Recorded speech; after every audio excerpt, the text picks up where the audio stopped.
Hello, everybody. Welcome back to English Champion. This is episode 65. We've been doing this for a little while now. On this episode, I want to share a little article with you that I found the other day. And this is about young people and employment. And this author has compiled a lot of different articles and kind of smashed them all together in one list. And she's discovered that there are 9 major problems that she's seeing or that employers are reporting about new employees, Gen Z workers specifically. And I'm going to argue that the things we're seeing in the employment world are actually indicative of what's going on at the education level, because these are things that are not new. These are things that these young people have been experiencing and demonstrating for many years throughout their schooling. And so even though I'm not out in the kind of business world hiring young people, as someone in education, I've seen these for years. And so it's no wonder that these problems that we've seen in the classrooms or just in other parts of young people's lives in educational contexts are also showing up in employment opportunities. And these are the reasons many of them are getting fired these days. So this is kind of a combination analysis about what's going on in the working world, but also how it always comes back to education and what is going on in these young people's lives. So the piece starts with new workplace patterns are raising serious concerns. I don't know if they're new because these young people have been, this generation has been working for a little while now, but it starts with across offices, retail floors, and remote work channels, managers are quietly tracking the same unsettling shift. Termination rates for employees in their early 20s are climbing faster than any other age group. The numbers first appeared in HR reports, then in national surveys, and now they are difficult to ignore. Something in the way this generation approaches work is colliding headfirst with employer expectations, and both sides are feeling the strain as the gap continues to widen. Okay, so what are these kind of strains on the working world that these young people are demonstrating and that the employers are noticing and pushing back on? Number one, attendance issues are rising across entry-level roles. Attendance issues. Oh, not surprising. Here's what she says. HR analysts tracking national workforce data noticed that Gen Z employees were missing shifts more frequently than older groups, even in flexible industries, as reported by the Society for Human Resource Management. These absences created scheduling gaps that managers struggled to cover, especially in customer-facing environments where reliability is essential. As attendance patterns became visible, disciplinary actions followed. Many young employees viewed occasional lateness as manageable, but employers interpreted repeated absences as avoidable disruptions. The disconnect widened until managers felt compelled to act. For businesses under staffing pressure, one inconsistent team member was enough to shift the entire dynamic. Okay, so how's this relate to education? Well, we've seen for a long time, I saw it in college classrooms for many years, where students would just not show up to class and expect everything to be fine. And they would think, well, it doesn't really matter. I can miss a day or two here or there, and I'll just catch up. Somebody else will catch me up. Or worse yet is when they would contact the teacher and be like, hey, I was absent yesterday. What did I miss? Like, it's my job to fill you in. Like, you figure it out. You're the one who chose not to come to class. You figure it out. But then they take that attitude to the office or whatever work environment they're in. And they're like, well, it's okay if I skip work today, or it's okay if I stroll in an hour late. After all, it's not that big a deal. I got away with it when I was in school. I still got good grades in school, so I guess it doesn't matter here. Well, your timing and your punctuality and all that stuff matters even more in the working world than it does in the schooling world. In the working world, you've got client meetings, you've got project deadlines, you've got shipping dates, you've got logistics to work out. Like, things have to be done on certain schedules, and you can't just show up late to stuff, or you can't just miss a day here or there. It actually influences everything else. As it says at the end, one inconsistent team member was enough to shift the entire dynamic. In the schooling world, yes, if you miss class, it doesn't affect the guy sitting across the room from you. Like, your grade doesn't affect his grade, so it doesn't really matter. But in the working world, it might. It doesn't always, but it might. You're part of a system now. As a student, it's just you. You're an individual student. You have to worry about your grades. That's it. But in a working environment, you might have a whole team that relies on you to participate. And so you can't just bail out one day. You can't just stroll in late one day. Your team is relying on you.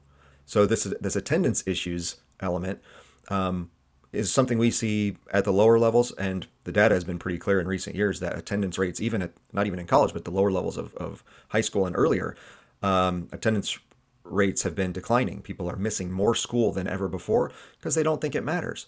And there's no consequences for it. After all, they don't really get flunked for the year. They may not even get flunked on an assignment if they don't show up to class or they turn it in late or whatever. So yeah, we teachers or the administrators running schools or parents of these young people haven't been enforcing attendance. Like, you need to show up, you need to be ready, you need to be on time every day so that your team can rely on you.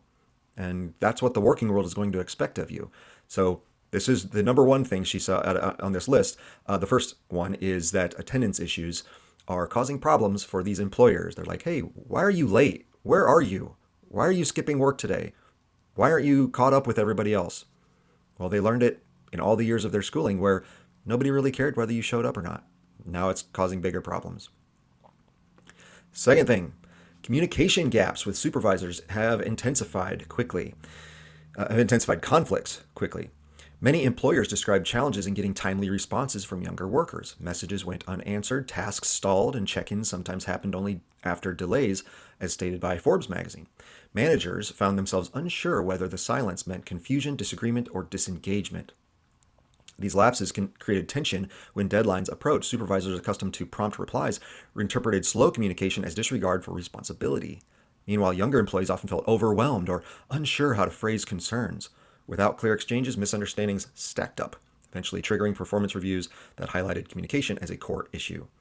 So this is totally true, again, at the younger levels as well, where, we've been doing this kind of technological communication thing for a while, and yet it's amazing, over my many years as a college professor, how often I would send an email to the class or to an individual student. I wouldn't hear anything about it. Days would go by and I would say, hey, did you read that email I sent you? Why haven't you replied? I asked you a question about in that email. Why haven't you replied? And they go, oh, I never saw it. I don't check my email very often. It's like, well, I sent it 6 days ago. So where have you been? Why aren't you checking your emails? Email is what we do here as far as communicating from teacher to student. It's kind of important. So you need to be checking that. So it's also so weird because your emails can go right to your phone, where kids can be like, well, I only check my texts. I don't check things on my, I only use my phone. I don't check email. Your email goes right to your phone. It pops up as a notification, at least it does for me. So every single email I get is right there on my phone. I don't have to go home and log into my laptop to check my email. It's always there. So there's no excuse for it. Or you get students who, it's not even just email. They're like, oh, I prefer to use this app to communicate with people. And so some of us go, okay, fine, I'll use your stupid app. And so I'll send a message and still won't hear anything. And 3 days later, I'm like, hey, following up, where were you? Oh, I didn't see it. Well, like, you asked to use the app. You didn't want email. Okay, fine. I'll send you a message through the app. Well, you're not checking that either. So I don't know what that is with young people, where they have access to more fast communication than ever before, and yet they don't do it. It's so weird when we constantly hear that, well, young people love texting, they love messaging, they love apps, they love all this stuff. It's like, yeah, then how come they never use them? I mean, I know they use them with their friends, but when it comes to their schoolwork or with their bosses, well, that's kind of more important than your friends, actually, for certain parts of your life. So you might want to stay up to date with that. You might want to answer your email. You might want to check your messages once in a while, because, yeah, the bosses are trying to get a hold of you. They're emailing you or they're sending you some sort of message, and they don't hear any reply, and they view it as, well, you're not keeping up with the company. You're not doing the work I've assigned you. You're going to cause us to get behind on some project we're working on. And so they end up, potentially getting fired from these companies for simple reasons like, yeah, you're not actually communicating with your boss. And again, these young people have grown up in a world where they get to choose who they communicate with. If I don't want to talk to you, I don't have to. I can just block you. And so they aren't aware that, no, other people need to get in contact with you whenever they need something. So you need to be available, especially when you're young and you're trying to impress people and move up in your company. Like, you should be available all the time. Whenever someone needs something, you should be available. Once you reach a certain point of your career where you're like, all right, I can deal with this tomorrow. I don't need my boss texting me or emailing me at 9 o'clock at night. They can wait. I'll deal with them tomorrow. When you're young, you should have your messaging open all the time, because, that's what being a low-level employee means. Like, you're kind of always on call, at least if you want to do a good job and earn more money and move up. This communication problem is It's so weird to me because, again, young people have more access to more forms of communication than ever before, and they're bad at all of them. It's so strange. Like, you'd think they would be the best at answering emails. That it would be like the old 70-year-olds who don't know how to answer emails. No, it's young people. They don't know how anything works, or they just don't check it because they don't care. So, this, again, this is not just a work thing. This happens at the schooling level. I can't tell you how many times over my many years teaching where, like I said, I email a student. I'm like, oh, I never got that email. I'm like, yes, you did. I sent it on this day. It's from my sent box. I have your exact email address, so you got it. You just didn't look at it. That's on you.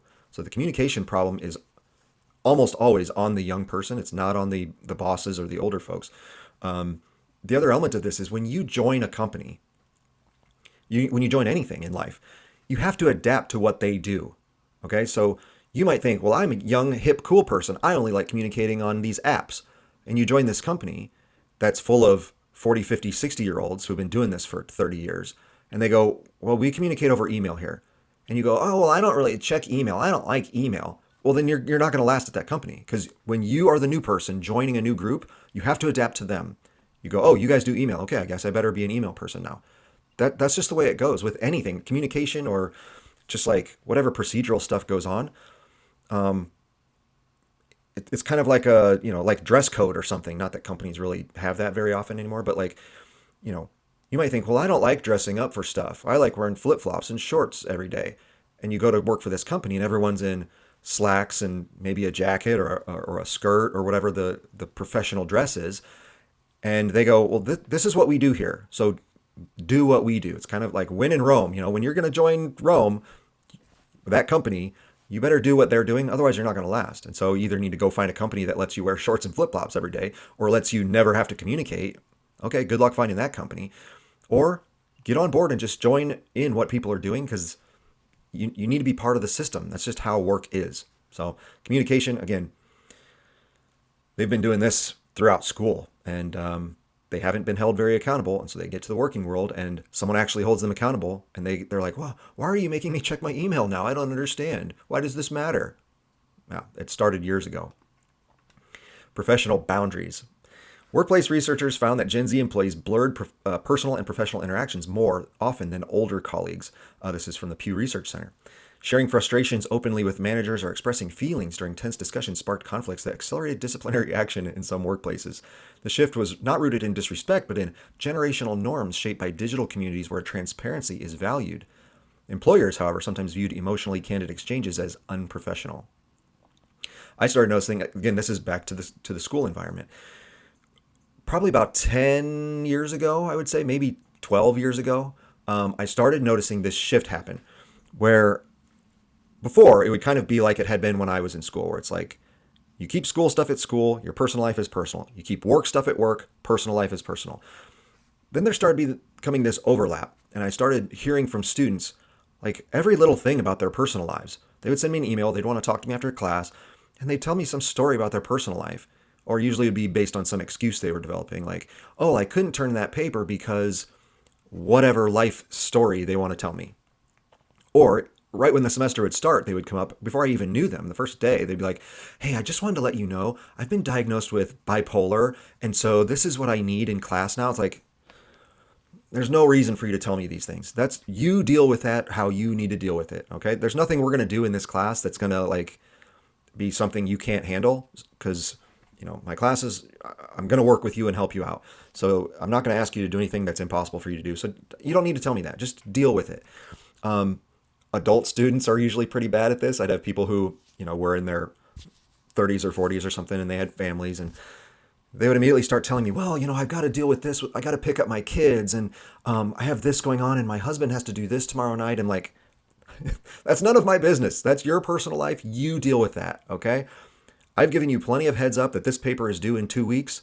You figure it out, okay? It's not my responsibility to get involved in your personal life.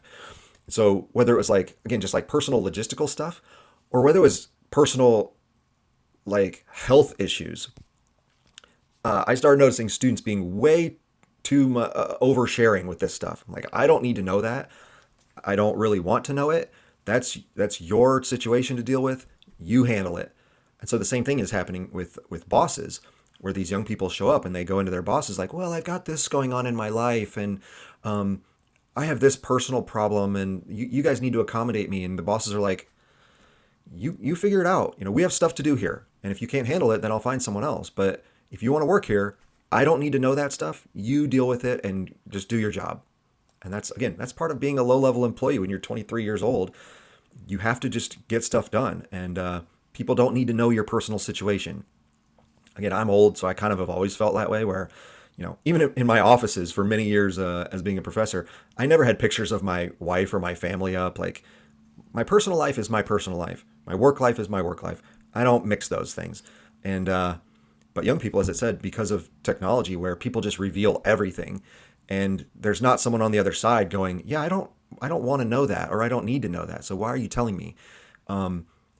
So people, young people on their TikToks and Instagram or whatever, they reveal everything about their personal life, and it's like, yeah, your boss doesn't want to know that. Your boss doesn't care about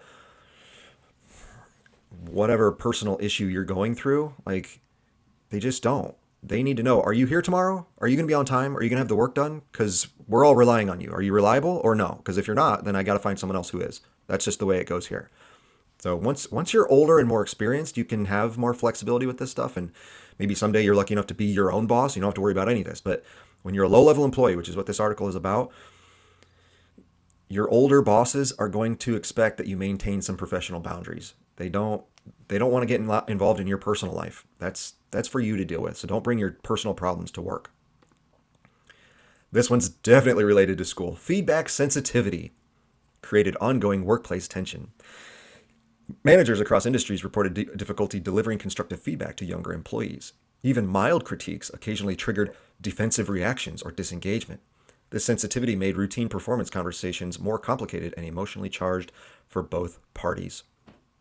Over time, avoidance of feedback led to repeated mistakes. When patterns continued without improvement, as employers escalated those concerns. What might have been a simple correction early on became a documented issue. Gaps in consistency or skills grew into major problems. Yeah, so again, this is the same thing from the education standpoint. Parents and teachers have been so bending over backwards to avoid being critical in any way that young people have grown up their whole lives now thinking they're great at everything, and that if you criticize something they've done, write a paper, taken a test in school, whatever, like, and they don't do well, that it's some sort of personal affront to them, that you're criticizing them as a person. It's like, no, it's just the thing you did was not correct, or the skills I'm asking you to do are not proficient. So that's a problem. You need to get better at this. As it's saying, that's not carrying over into the workplace where you turn in a project for your boss, or you're giving a presentation or something at a meeting, and you don't do a good job, and the boss says, "Hey, that wasn't great. We need to work on that. Here are all the flaws that were in that presentation or that report that you wrote for me. You need to get better at this for next time." And they get offended by that. It's like, well, how did this arise? Why all this offense? Well, part of it is because teachers, again, and their parents, have been uncritical with them. And it says, as it says, avoidance of feedback led to repeated mistakes. It gets to a point where when the young person makes such a stink about it, or their parents make a stink about it, like, how dare you criticize my kid? He's perfect. Then the teacher, or in this case, the boss, starts going, well, if I critique you, you're just going to yell at me and cause all these problems. So I guess I'll just let it slide. And then mistakes start repeating, or maybe they get worse, and now it causes real problems for the company, and you look really bad for a client, or you mess up a contract, and now you have a legal problem on your hands or whatever, because the people doing it, the young person in charge of taking care of that task, didn't do it right and wouldn't receive constructive criticism, and the boss was afraid to give the constructive criticism. Now the whole thing falls apart. Well, that's what happens, and this has been created at the parent and teacher level at the lower realms of education. And now it's showing up in the working world, where bosses can't even say, yeah, that presentation last week in the meeting, that wasn't good. Here's how it needs to look. Do it like this next time.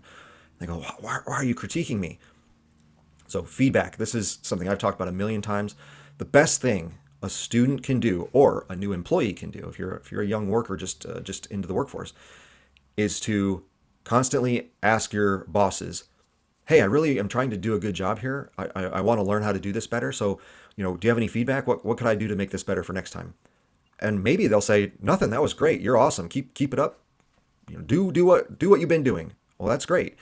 But if you don't allow yourself to be open to some criticism, where you have to admit, yeah, I don't know everything. I'm only 23 years old. I'm brand new to this company, into this industry.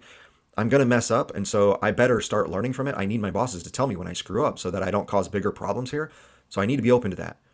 Well, if you're closed off and you're so sensitive about all your feedback, well, one, it won't take long before people just get rid of you, which is what's happening here. You just get fired because they're like, look, we can't even tell you how to be better. So if you don't want to learn to be better, then you can't work here because we want our employees to be great.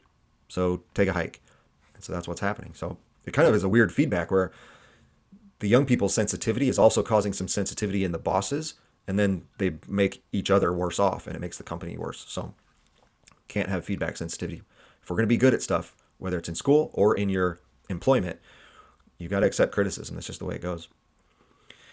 Digital distractions. Oh, goodness, how obvious is this one? Disrupting performance during busy hours. Supervisors noted frequent phone use among younger employees, often during critical work periods. The distractions interrupted tasks that required sustained attention. When reminders failed to resolve the pattern, companies began enforcing stricter device policies. Many Gen Z workers felt connected devices were part of normal life, while employers viewed constant screen checks as a sign of disengagement. The tension between personal habits and workplace expectations became one of the most consistent sources of disciplinary action. So yeah, again, this is parents. When your kid is on their phone all day long and you don't do anything about it, and then they go to school and they're on their phone in class and the teachers don't do anything about it and the administrators don't set policies about it, well, what else are they supposed to think when they go to work? They're obviously going to think, well, it's been okay my whole life to just be on my phone all day, so I guess it's going to be fine here.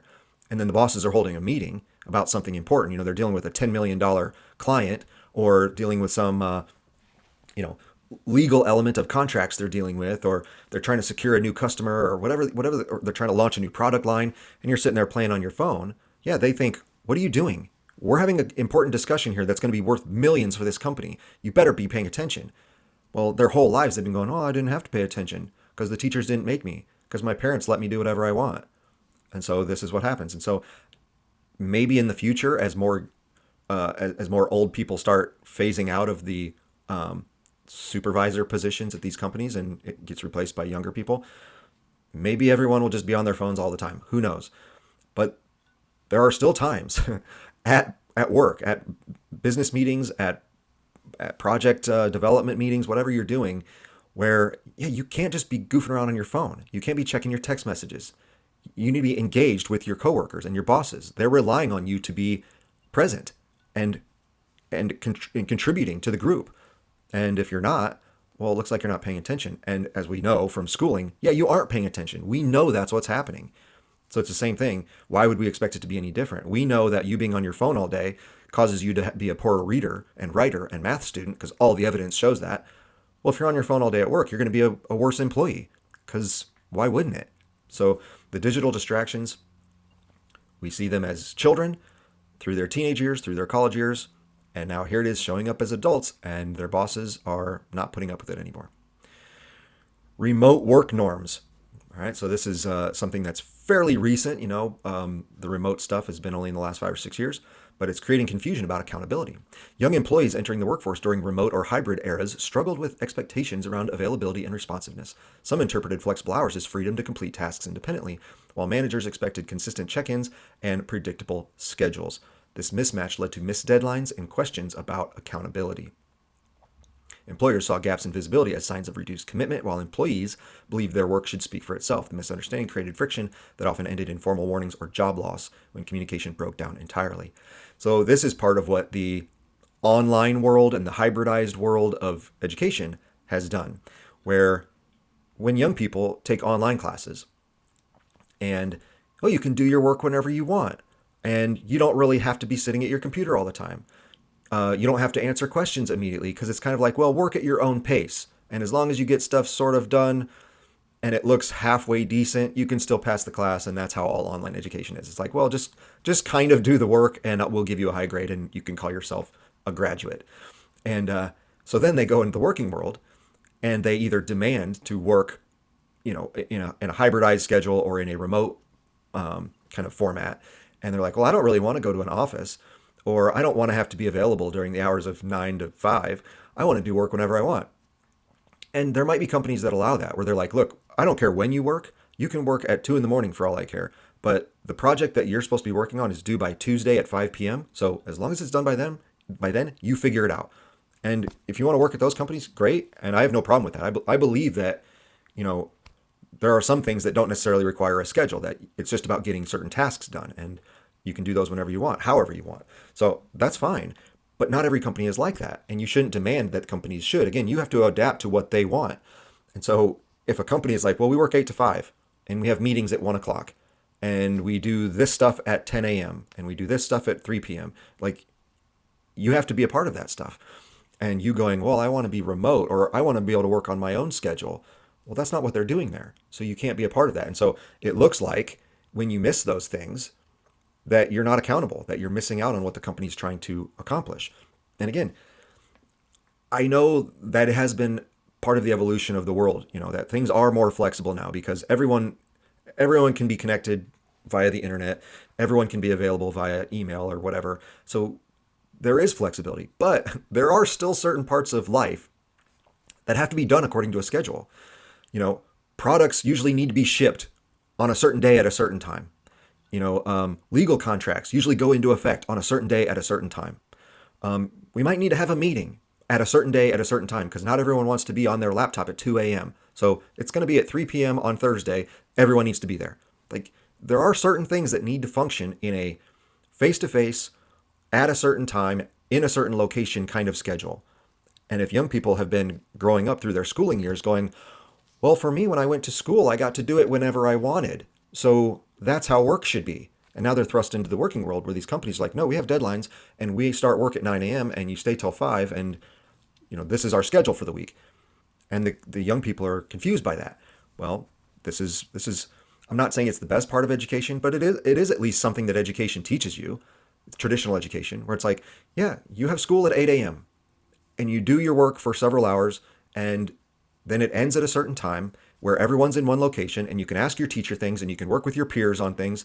And then at a certain time of day, you get to take a break and go home. And then the next day we do it all over again. Like, getting on a schedule isn't the worst thing in the world.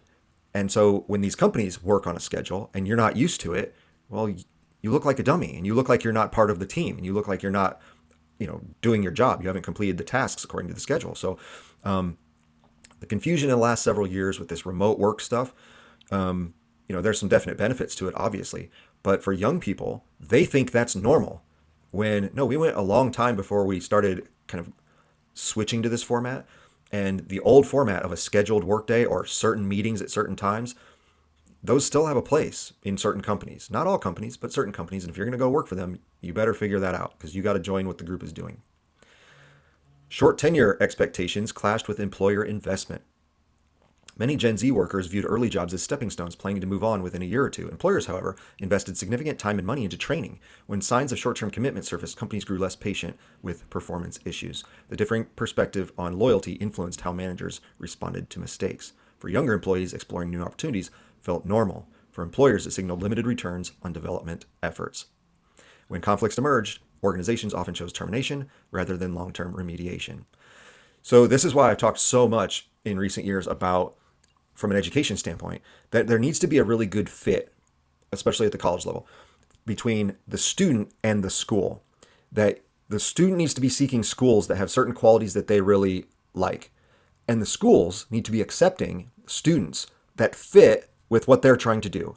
The mismatch of student with school has caused catastrophic problems throughout higher education the last 10 years. And the same thing needs to happen in the working world. It's understandable that some of these Gen Z workers view those early jobs as stepping stones. Like it said, I understand that. But it also means that the employers need to do a good job of finding those young people that truly want to be invested, and the young people need to do a better job of finding companies that they actually want to stay at and learn about and grow with over some period of time.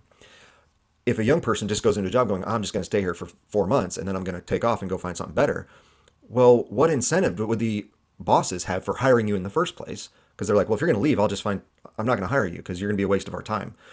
And the company wants stability. And so they want people who want to be committed for a while, not your whole career, but maybe several years, so that you can learn how to do things the way we want you to do them. and you can be a valuable part of our company in the long run. That would be great. But if young people are just going, oh, I'm just going to stay here for a little while, and then I'm going to take off. Well, you're going to harm yourself on your opportunities. And if you happen to get hired in those places and they find out that you're about to bolt every week, you're constantly looking for some other gig, well, they're just going to get rid of you and start over with somebody else. So what is interesting about this is the same thing that happens in the from student to college, where students have to pay to go to their college. Okay, the student is the one taking the risk because they're like, well, I think I want to get this kind of training and this knowledge, and so if I want it, I got to pay for it. And maybe that school isn't very good. And maybe you're going to look at it as like a scam where they said they were going to offer me these things and that the classes were going to be like this. And I was going to learn these things. And I thought it was going to be great. And I got here and this class, didn't teach me anything. This school is terrible. And I spent all this money. This was a big scam. Well, that sometimes happens. Yeah. And so the student is the one taking the risk. Well, in the employment world, it's the opposite. The employer is the one taking the risk on you. And so, just like as a student, when you go to a school and you want the school to commit to you and provide the things for you that you're seeking, the same thing happens in the other direction. The employer wants you to commit to them. That when you say, yeah, I really want to work here, I'm willing to work hard and learn and grow with the company, that you actually mean it and that you actually want to do that for something approximating a long term, several years, let's say. Because they're the ones paying you. The cost is coming on their side. And not only are they paying you a salary, they often have to pay extra to train you because you're brand new. You don't know anything. Yeah, you have a college degree, but you don't know the details of that company. You might not even know the details of that industry generally. So they got to train you for a while. So it's an extra cost to them. So when you bail on them after just a couple months, well, they've lost a bunch of money because they hired you in the first place and they paid to train you. And now they bailed. Now you bailed. So then now they got to find someone else to do the same thing with. Well, after a while, they're going to stop hiring young people. And so now young people go, oh, I can't find a job. Well, this is partly why. You've made yourself too expensive because you keep jumping around so much. So just like what students should do when they're picking a college to go to, they should go, what's a company I would really like to work for? Because they have an ethos that I believe in. They allow their employees to work on really cool projects. There's a really good team atmosphere over there. It looks like people are all on the same page and they're all working towards a common goal for the company. Like that's a corporation I want to be a part of. Okay, you should do the research and figure out where you want to go and then get your foot in the door and stay there for the long term. Because if you liked it so much that you wanted to be there, then you should be willing to keep growing and contributing to that company for 5 to 10 years maybe. All right? That would ease this tension between employers and employees, and then those companies would be very willing to invest in you. They would say, yeah, I'd be happy to give that young new college graduate a shot because they've chosen my company for a specific purpose. I think that kid has some skills. I'm choosing them for a specific purpose. And in fact, I'm willing to not only pay them a salary, I'm going to pay to give them even more training. And so we're going to grow together as a company for the next 5 to 7 to 10 years. Well, that's what companies want. So as employees, young people, if you want to work for these good companies and have opportunities to move up and not just be, an entry-level employee, this is the attitude you have to have. I know it sounds rough to go, oh, I need to commit 5 years to this company and I'm just starting out. Well, that might be a good thing for you for a while until you get some experience, until you actually learn some things about the industry, and then maybe you can move on and, take a higher paying job elsewhere. But yeah, these employers, they're growing, like I said, growing less patient with these young people because they're afraid you're going to bail the first sign things get tough. Like we talked about, if your boss gives you feedback and you're like, well, forget this, I'm leaving. Well, now you're harming the company because you weren't committed to learning and growing over time. So yeah, this short tenure expectations clashing with employer investment, that's a very real thing. Task ownership sometimes lagged in fast-paced environments. All right, this is an important one. In roles requiring initiative, supervisors reported that younger employees occasionally struggled to anticipate needs or adapt quickly. Waiting for explicit instructions slowed productivity. Employers accustomed to independent problem solving grew frustrated when tasks stalled without direction. Over time, the hesitation created bottlenecks that colleagues had to navigate. So this is something that can be accomplished at the school level too. Often students will just go, well, just tell me what you want and I'll just do that. Like, give me a worksheet and I'll just do the worksheet. They're constantly just waiting for the teacher to just give them something to do. What a good student does is act proactively and say, hey, I really am interested in learning this. What can I do starting now? I know we're going to get to this other thing in 3 weeks, but is there something I can do now? Is there a book you want me to read? Would you like me to write something? Is there a project you want me to start working on now so that I can get going on this? Because I want to learn this and I want to get good at this. So help me get a jump start. Your professors will absolutely love you, okay? You want to win your professors over, or your teachers if you're still in high school? Start doing that. Be proactive in your own education. Don't just wait around for people to tell you what to do. The same thing happens in the working world. Don't just wait. Okay, yes, your boss is going to give you things to work on, but once you finish those, start asking for the next thing, or even better yet, as long as you're careful, you don't even need to ask. Just start working on more stuff. Again, don't overstep your bounds and infringe on other people. But what you can do is start going, you know what? I finished this job that the boss asked me to do. I finished it a week early or something, or a couple days early. I see this other thing that our company's doing, and that looks like a pretty cool idea. I'm gonna help a little bit and kind of get involved with that, and maybe I can contribute to that in some way. And so you take on the extra work and you get involved in something ahead of time, because who knows, maybe 3 weeks later your boss goes, hey, a great job on finishing that project. Now I want you to go help this team over here work on this. Instead of waiting those 3 weeks, well, what you could do is when that boss comes to you and says, hey, I want you to start working with that group, you go, you know what, I already was looking into what they're doing, and I had some ideas, and I wrote them out in a report, and I was just brainstorming, and I had some thoughts, and I actually started writing some stuff out.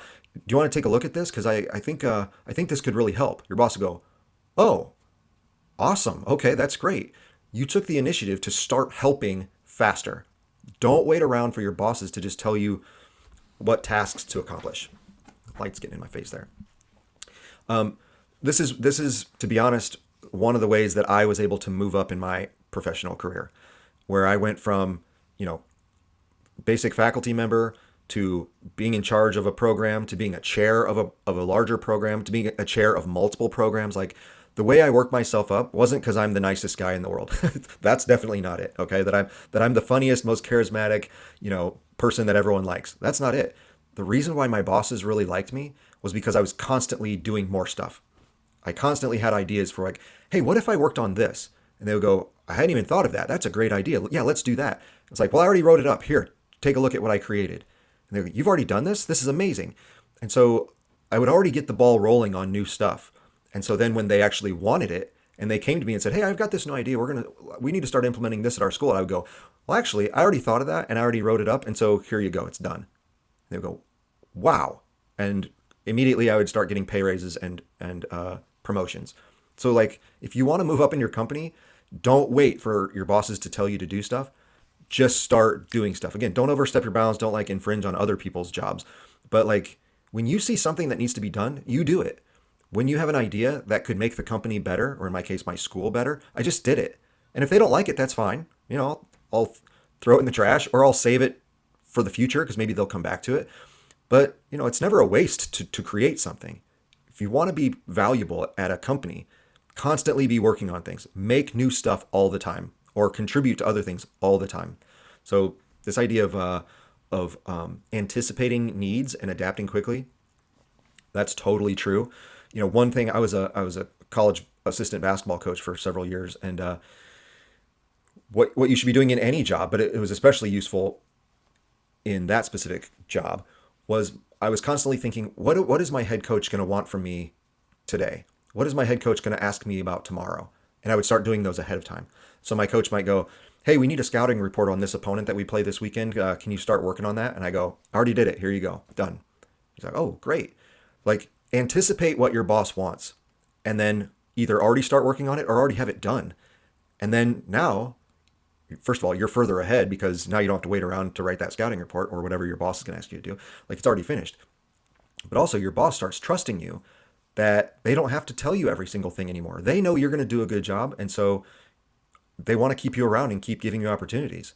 So I learned that, well, at all jobs I've had, where I constantly think, what's my boss going to want from me next? I'm going to get started on that. Before they even tell me, I'm just going to get on it. And then they noticed and I got promoted a lot. That's how it worked. The same thing, though, can happen. Teachers can work on this. This is why, back to the education stuff, teachers can help with this. One thing I do in classrooms, or even when I'm coaching my kids in various sports, my athletes, what I will constantly do is, we'll go over something. Let's say I'll teach them a new play or something. And Maybe we'll work on it for a little while, and then I'll say, hey, now that we did this part, what do you think the next thing I'm going to have you do is? And they'll kind of brainstorm. Like that's a critical thinking kind of question. We're gonna anticipate what comes next, and then maybe some of them will guess it right, and I'll say, "Yep, exactly. That's what we're gonna go to next." And so I constantly would challenge my students if it was a classroom where I'd say, we just worked on this thing as far as essay writing. We talked about structure of this paragraph. What do you think we're gonna have to talk about for the next paragraph, though? Like start anticipating. We just worked on this activity in class, all right, and we're working towards this bigger project. So what do you think the next step of this is going to be? What do you think I'm going to ask you to do for Monday? And they go, well, probably going to write an annotated bibliography. That's probably the next step. Yep, you're exactly right. So let's get started. Like you as a teacher can train young people to start planning ahead, to start showing the initiative so that as they get better at it and they start predicting what the boss wants, teacher, coach, employer, they get in the habit of doing that all the time. The best way to make yourself valuable as an employee, especially a young employee, is constantly think, what can I guess my boss is going to want next? And I'm going to start working on it. So that when they ask for it, it's already done. They will watch how fast you get promoted and get pay increases. I'm telling you, that is a key for young employees. Always be anticipating what your boss might want from you next. Resistance to hierarchical structures created ongoing friction. All right, so this is pretty normal because young people are always going to be, by virtue of being young, they're going to be several levels below all the older folks in the company. So there's going to be this hierarchy, and it's usually going to be pretty steep if you're a low-level employee, meaning there's going to be, 5 managers above you because you're at the bottom because you're only 22 years old. So it says this: Gen Z employees often valued egalitarian environments. Yeah, that's not how the world works. In workplaces with strong hierarchies, this attitude clashed with expectations around authority and protocol. Questioning decisions or requesting justification for instructions sometimes irritated supervisors who equated compliance with efficiency. When disagreements became common, managers viewed these behaviors as insubordination rather than engagement. So, again, this is something that you can kind of seek out depending on the company you want to work for. Like, how steep is the hierarchy here? Like, am I going to have 5 managers above me all telling me what to do? Or is it like me and then there's one boss? Like, how flat is this workplace from a management or a hierarchy standpoint?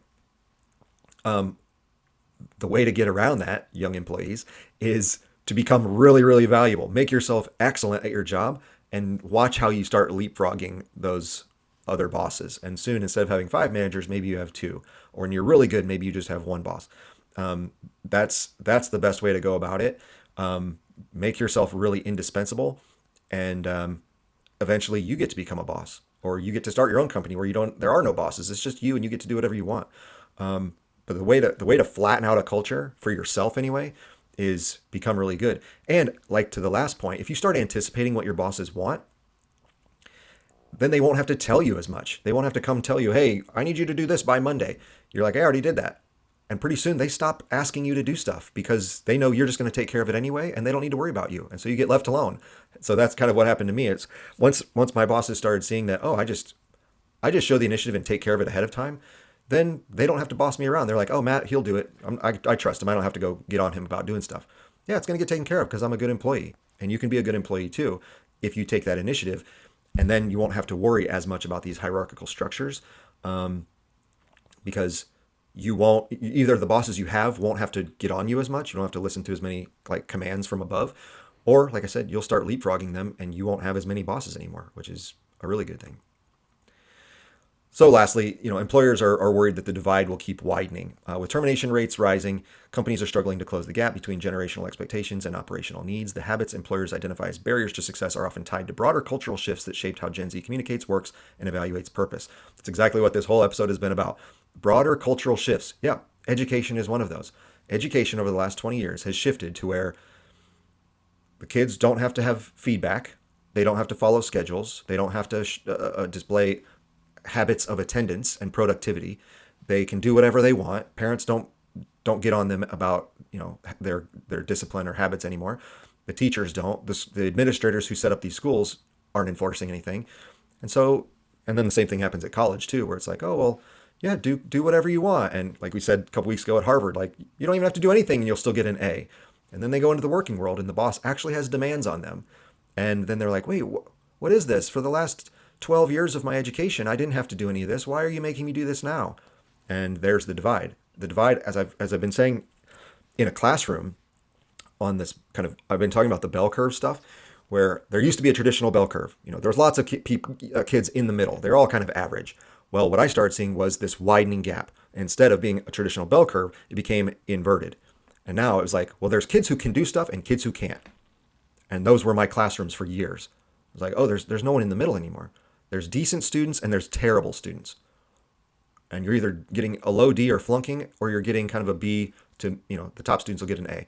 And there's nobody in the middle anymore. So it's the same thing, I think, happening, my nose is itching, in the working world, where bosses are starting to see, oh, all these young people that are coming out of college, even though they all say they have a college degree and they say they went to these elite universities, there's really just two types of people. There's people who can do stuff and people who can't. That's just it. And so that's the divide.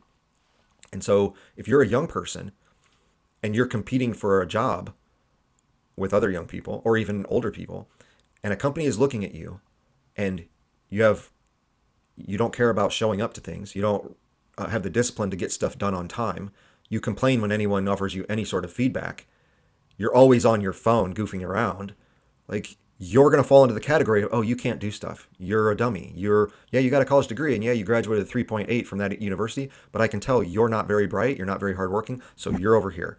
And the other young employees are over here. And the rest of us who are older, and we've been doing this a long time, and we actually had to grow up with standards and parents who had discipline and teachers who had discipline. Like, yeah, we're over here. So you're going to get left behind. That's the way it goes. So it says, that for younger workers, understanding expectations becomes essential for stability. For employers, adapting management styles could strengthen retention. Maybe, there's some employers who are like, okay, well, maybe we don't have to be here every day from 8 to 5. Maybe we could just come in 3 days a week, and the other 2 days you can kind of work on your own. Like, that adaptation is always happening, but the real adaptation needs to be back at the younger levels of schooling, where we've adapted in the wrong way. We've gone so relaxed with no discipline. Parents don't have discipline. Administrators don't enforce it in their schools. Teachers never give any low grades anymore. No one ever gets in trouble. No one has to come to class anymore. All that stuff. That's the problem. This is why I've been saying over and over, like, part of education should be for preparing you for the real world. The real world is going to have these demands on you. Whether you like it or not, it's just the way it is. You're going to have to show up on time to things. You're going to have to submit things by certain due dates. That's just how life is. And so we have to get you ready for that.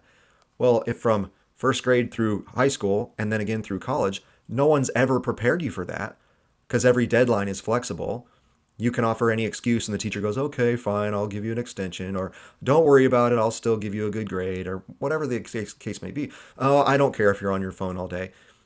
Well, that's not preparing you for the real world. This is what's happening in reality. These bosses are going, what is wrong with you young people?